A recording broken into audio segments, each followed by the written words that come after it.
Uyg'urlarda farzand tarbiyasi nomli kitobining davomi. Mikrofon oldida Nurjamol. 4-bob. Oila tarbiyasini maktab tarbiyasi bilan birlashtirish. Aqlsiz vujud qorong'u tunga o'xshash. Aql qorong'u tundagi chiroq, biroq aql chirog'i bilimsiz hargiz yurmas. Yusuf Xasajib. Bilish insonlarning muhim alayidiligi. Shuning uchunmi o'rganish inson uchun mangulik suriyat. Chunki bilishsiz odam haqiqiy ma'nodagi inson bo'lish shartini o'rnatmagan bo'ldi.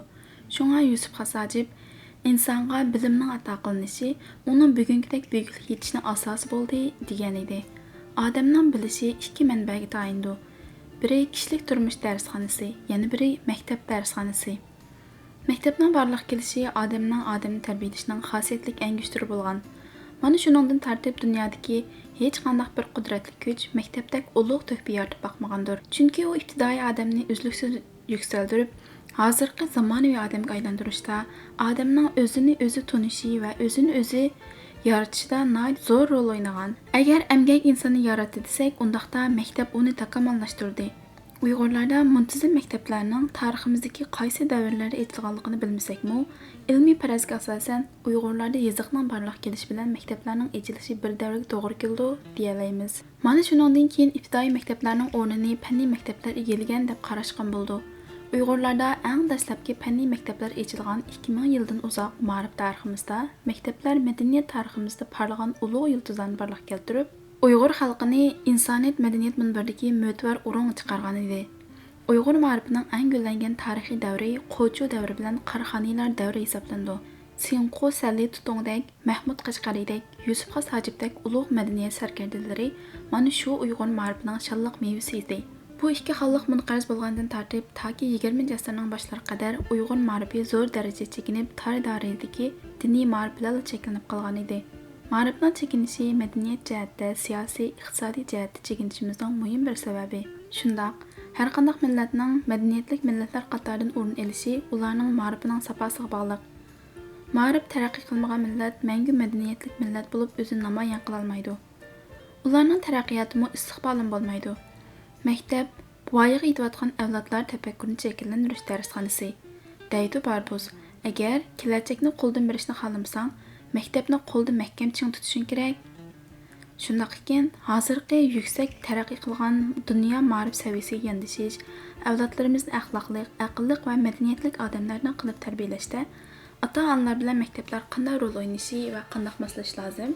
Birinchi, farzandlarga uyg'ongan dastlabki o'qish qizilligi intayin muhim. O'zi xohlab ko'targan yukning eg'ir bo'lmaydi. Uyg'ur xalq maqoli. Farzandlarning maktab yashiq tushib, maktab darvozasiga qadam qo'yishi ular uchun hayotidagi yangi bir qadamning boshlanganlik bo'lib hisoblandi. Ota-onalar nayt buyuk orzu-armonlar bilan farzandini maktabga berdi. Ularning yaxshi o'qib, yaramli odam bo'lib chiqishini umid qildi. Chunki o'qish farzandlarning umrlik taqdiri bilan munosabatli muhim ish. Uyg'ur xalqi ma'rifni suydi, ma'rifni qo'llaydi. Qadimdan tartib Uyg'urlarda bilim bilan o'qish uqumi nayt qimmatli uqum sifatida qabul qilingan. Qadimgi Uyg'ur tilida biz hozir qo'llanayotgan aql uqumi o'qish deb ma'lumlangan. Bilimni odam bilan hayvonni ayirishning girtishi deb qaragan.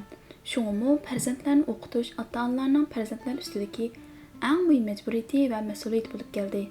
Shunga Uyg'urlarning o'qimishliq arboblari farzand tarbiyasida har qanday nasab va boylikdan ilm, hunar o'rganish qimmatli meros, nasabga qursoq to'ymaydi. Mal dunyo bo'lsa xajlis tugaydi. Ilm va hunar menga tugmas boyliqdir degan.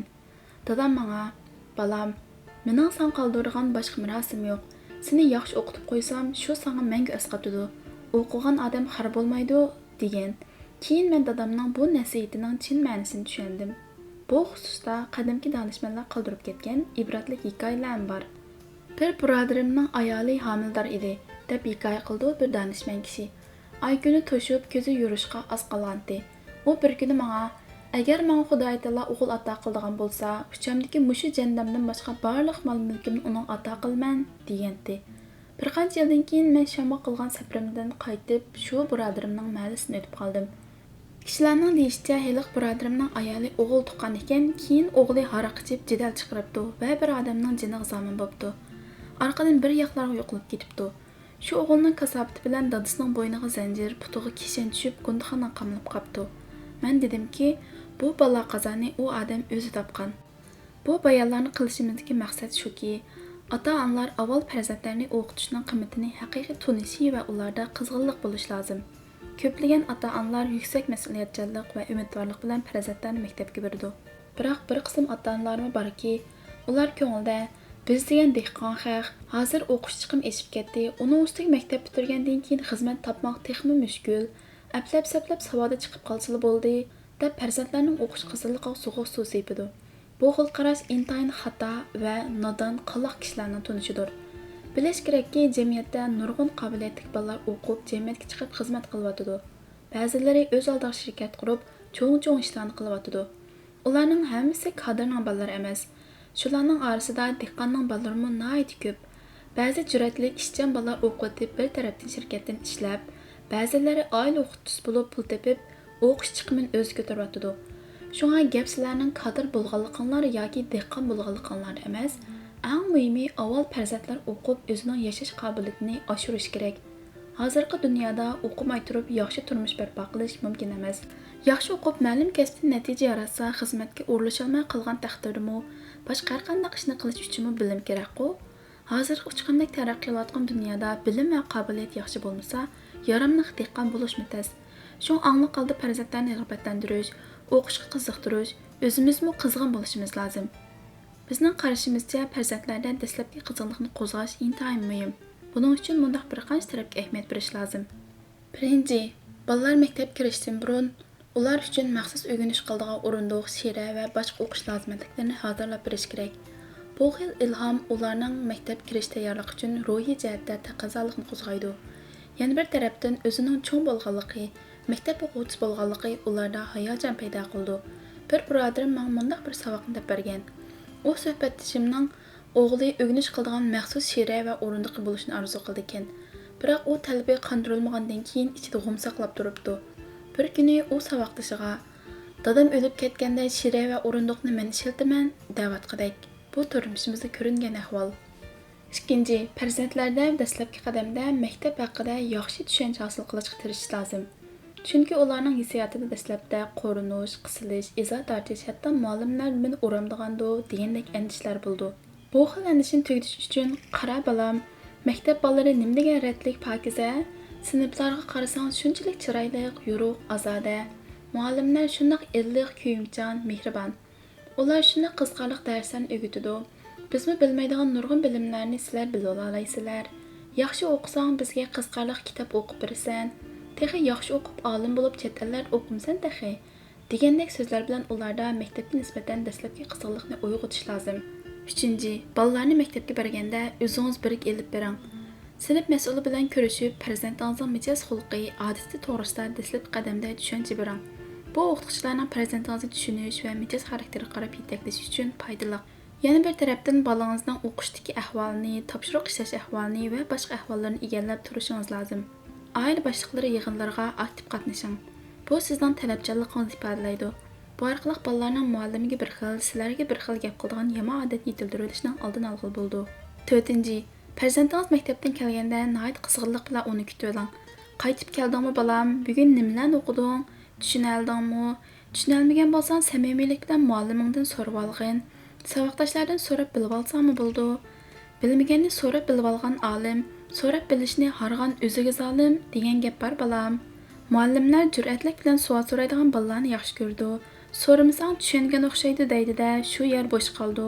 Bunda bo'shliq ko'payaversa, oxirida orqada qolasan degandek gaplarni qilish lozim. Yana ularga saboqdoshlaring yaxshimikan, mualliming senga kuyunamdi, yaxshi o'quvchilarga saboqdoshlarmi, muallimlarmi amroq bo'ldi balam. Aski chuvalchoq bo'lsa hech kim yaxshi ko'rmaydi deb tushuntirish kerak. 5. Bolalar maktabga kirgan dastlabki chog'larda ular baliq o'yinlariga qanmagan bo'ldi. Shu ularda o'yin o'ynash qizg'inligi yuqori bo'ldi.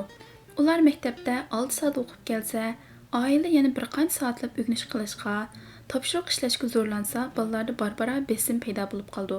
Hatto ular o'qishdan zerikdi. Shunga bolalarda ko'ngil ozodlikning bo'lishi, o'yin o'ynashga yo'l qo'yilishi, topshiriq ishlashni moslashtirishga ahamiyat berish kerak. Hozir maktablarmi ko'p topshiriq berib bolalarning jo'llig'ini chiqarib o'tadigan odatga chek qo'ydi. 1 soat qatiriqinib o'tirsa, topshiriqlar to'liq ishlanib bo'ldi. Shunga bolalarga "Balam, topshiriq bormi? Ko'ngil qo'yib ishlab bo'lib, andin o'ynag'in. Bo'lmasa at muallimingning oldida yer qarab qolsan, saboqdoshlaring oldida izoh tortsan deb ularni topshiriq ishlash, o'rganish qilishni kundalik qilishga tegishli mas'uliyatim deb bildiganga odatlantirish kerak. Agar ular uni faqat bir vazifa deb qarasa, unumi yaxshi bo'lmaydi. Ba'zi vaqtlarda bolaga "Manga deb ishlab boqqina" deb o'yin chaqchaq bilan, xushallik bilan jonliq holda topshiriq ishlashga sharoit hozirlab berish kerak. 6. Agar bolangiz maktabdan muallimning xafa bo'lganligi yoki tanqidlaganlik to'g'risida arizat yetib kelsa, hargiz bolalarning oldida muallimning yomon gapini qilmang. Boladan ishning sababini surishtirib, "Balam, muallimingning degani to'g'ri, ularmi senga yaxshi bo'lsin" deb tanqidlaydi. Ularning xafa bo'lgani bizning xafa bo'lganimiz deb nasihat qilish kerak. 7. Bolalarni maktabdagi kollektiv faoliyatlarga, maktabdagi har xil kurjiklarga aktiv qatnashishga ilhomlantirish lozim. "Balam, sinfda jur'atlik, jo'shqin bo'l, bilganlaringni xijil bo'lib, deyolmaslikdan xijil bo'lsang bo'ldi. Sinfda o'rinlashtirilgan, maktabda o'rinlashtirilgan har xil faoliyatlarga aktiv qatnashib, o'zingning alohidligini ifodala. Qobiliyatingni namoyon qil" degandek so'zlar bilan ularga haydakchilik qilish kerak. 8. Bolalar maktabga kirgandan keyin ba'zi ilgirlaydi, ba'zi chekinadi, ba'zi yuqori numar oldi, ba'zida tuvan numar olib qoldi. Yuqori numar olganda haddidan ortiq uchirib, tuvan numar olganda besim ishiltib, tillab, hatto urib zarba berishga hargiz bo'lmaydi. Balki sababini surishtirish, chekinib ketishga sabab bo'lgan omillarni bayqab, shuni asosan yetaklash kerak. Bolalarni haddidan ortiq maqtab uchirganda, ular o'ziga tamanno qo'ydigan bo'lib qoldi. Dars chekinib ketishga sabab mundaq bir qancha xil omilga bog'liq bo'lishi mumkin. 1. O'qituvchi almashgan bola yangi o'qituvchining dars o'tish metodiga moslasha olmagan bo'lishi yoki yangi almashgan o'qituvchining tushuntirish yetaklash iqtidori tuvarak bo'lishi mumkin. 2. Darslikning mazmuni va qiyinlik darajasi bolalarning qabul qilish iqtidoridan yuqoriroq bo'lgan bo'lishi mumkin. 3. Uyum paras bo'lib qolgan, sinfda dars ko'ngil bo'lmaydigan bo'lib qolgan bo'lishi mumkin. 4. O'rganish usuli jonliq emas, o'lik rasmiyat uchun o'rganadigan o'rin bo'lib qolgan bo'lishi mumkin. 5. Ma'lum darsga nisbatan qiziqlik bo'shab qolgan bo'lishi mumkin. 6. O'liklar yod oldigan, tegi mohiyatini tushunib olmay, asosi puxta bo'lmagan bo'lishi mumkin. Shunimi e'tibordan yer qilmaslik kerakki, imtihon natijasining 90 bo'lish bilan 100 bo'lish o'tirisida ancha cho'ng farq yo'q. Nəhayət yaxşı balalarımı ba'zida 80-90 numara olib qolgan ahvollar bo'ldi. Buning uchun balalarni "Sen döt, kalva, haram tamoq" deb ziddiq tegadigan tillar bilan tillab, ro'yiga zarba berishga bo'lmaydi. Natija yolg'izlar bolaning tirishchanligiga va uning aqlli qo'shira bo'lishiga bog'liq oddiy ish emas. Ba'zi bolalar darsi yaxshi turuqliq, imtihon vaqtida jiddiylashib qilib, bildiganini to'g'ri yozolmay chiqadigan ahvollar bo'ldi. Yana bala imtihon vaqtida besh qiyish, ko'ngli ilishish, ro'yi holda normal bo'lmaslikdek sabablar tufayli ko'ngildagidek imtihon berolmagan bo'lishi mumkin. Shundaqla savolning qiyinlik darajasi yuqori bo'lgan bo'lishi mumkin. Demak, yuqoridagidek har xil omillarning qaysisi ta'sir ko'rsatgan bo'lsa, shuningga yarasha yetaklash kerak. 9. Ta'lim-tarbiya o'xshash bo'ldi, lekin bolalarning tabiati har xil bo'ldi. Shunga oxirgi natijami o'xshash bo'lmaydi. Ba'zi ota-onalarning bolalarining natijasining yaxshi bo'lmaganligi, yaxshi o'qiy olmaganligini o'qituvchining yaxshi bo'lmaganligidan ko'rdi. Shunga maktab tanlaydi, yaxshi o'qituvchining qo'li tutib bersam deb orzu qildi. Bu mas'uliyatchanlikning bir xil ifodasi. Shundaq, maktabning shart-sharoitidagi o'xshamaslik o'quvchining o'rganish natijasiga alohida ta'sir ko'rsatadi. Muallimlarning yaramliq talabchan bo'lishi o'quvchilarning olg'a besishiga nihoyat turtkilik rol o'ynaydi. Yaramsiz o'qituvchi o'quvchilarni buzadi. Kyoto mundaq degan: "Bizga ta'lim-tarbiya berayotganlar haqli holda bizning o'qituvchilarimiz hisoblandi. Ammo bizni o'qitayotganlarning hammasi bu nomga loyiq emas." Shunga maktabni tanlash, o'qituvchini tanlash ota-onalarning haqli talabi. Biroq intayin yaramli o'qituvchilarning qo'ldanmi yaramsiz o'quvchilar chiqadi. Bu nima uchun? Hikoya qilinishicha, bir podshoh o'z o'g'lini bir damulla o'qishga berib mundaq dedi: "Bu bola sening bo'lsin, uning o'z balangdek tarbiya bergin." Damulla: "Xo'p, farmon ber derman" dedi. Shuning bilan damulla bir necha yil tirishchilik ko'rsatgan bo'lsa-mu, u shahzodaga tarbiya yuqtira olmadi. Damullaning boshqa o'quvchilari bo'lsa, bilim va balog'atda, ilmda kamolatga yetdi. Podshoh damullani javobgarlik tartib qo'yib ketdi. "Sen va'daga xiloflik qilding, so'zingning huddidan chiqolmading." Damulla dediki, yer yuzining ulug' podshohning royiga maxfiy emaski, tarbiya bir xil bo'ldi, ammo mijoz tabiat har xil bo'ldi. Mundaq misollar real turmushimizda nihoyat ko'p-ku.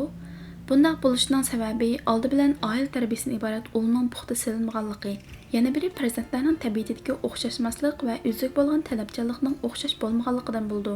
10. Farzandlarni tarbiyalashda mablag'ni o'rinliq yerga selish kerak. Navbatda oliy va o'rta texnika maktablariga o'quvchi qabul qilishning soni ko'paydi. Buningdan keyin o'qishga kirish o'ng'ay, bitirmak qiyin, bitirgandan keyin xizmatga o'rlashish texim qiyin bo'ldi. Shaxsiy shirkatlar ko'paydi. Muqim va umrlik xizmat o'taydigan temir tamg'aning o'rnini to'xtam tizimi bilan ishlash egallaydi. Bundaq o'zgarish ota-onalarga xir zo'r boshqatinchilik olib keldi. O'qish chiqimining eshib ketganlik bilan nurg'un bolalar oliy maktabdan o'qish fursatidan mahrum bo'ldi. Ba'zi oilalar intayin zo'r tirishchilik qilib farzandlarini o'qityotdi. Ba'zi bolalar necha tumanlab chiqim qilib o'qib, necha yilgacha xizmat o'rni topolmay tinab tamtirab yurdi. Yoki o'zi mustaqil bir ishni tutib qilishga qurbi yetmaydi. Bunda bo'lishning sababi nima? Bu to'g'risida xili ko'p oliy maktab o'quvchilari bilan so'zlashib baxtim. Ularning deyishicha, ular o'rgangan ba'zi kasblar uchun jamiyatning ehtiyoji yo'q ekan, ba'zilar uchun o'rin yo'q ekan. Ularni faqat xizmatga o'rlashtirmasalar, o'rgangan kasbi bilan mustaqil bir ish qilib jon boqolmaydi ekan. Buningda muhim masala oliy maktab o'qitishda kasbni to'g'ri tanlash kerak. Imkon bor hunar kasbi o'qitadigan, jamiyat uchun foydali bo'lgan kasblarda o'qish muhim. Bunday bo'lganda, agar xizmatga o'rlasholmay qolgan taqdirdami, o'zlari ish topib qila oladi. Herkes boshqalarni do'rash bilan bolalarni zo'rlab, o'zi xohlamaydigan kasblarga berishga bo'lmaydi. Bunday qilish farzandlarning muvaffaqiyat darajasini taqash hisoblandi. O'qigan kasbdan ayirib etib, boshqa ishlarga selishmi, farzandlarni o'zining iqtidorini namoyon qilish fursatidan mahrum qilish hisoblandi. Yar Muhammed Tahir To'liqning Uyg'urlarda farzand tarbiyasi nomli kitobining 4-bob 1-qism mazmuninki oldingi yerim o'qib tugatildi. Davomli huzurlar bo'ldi.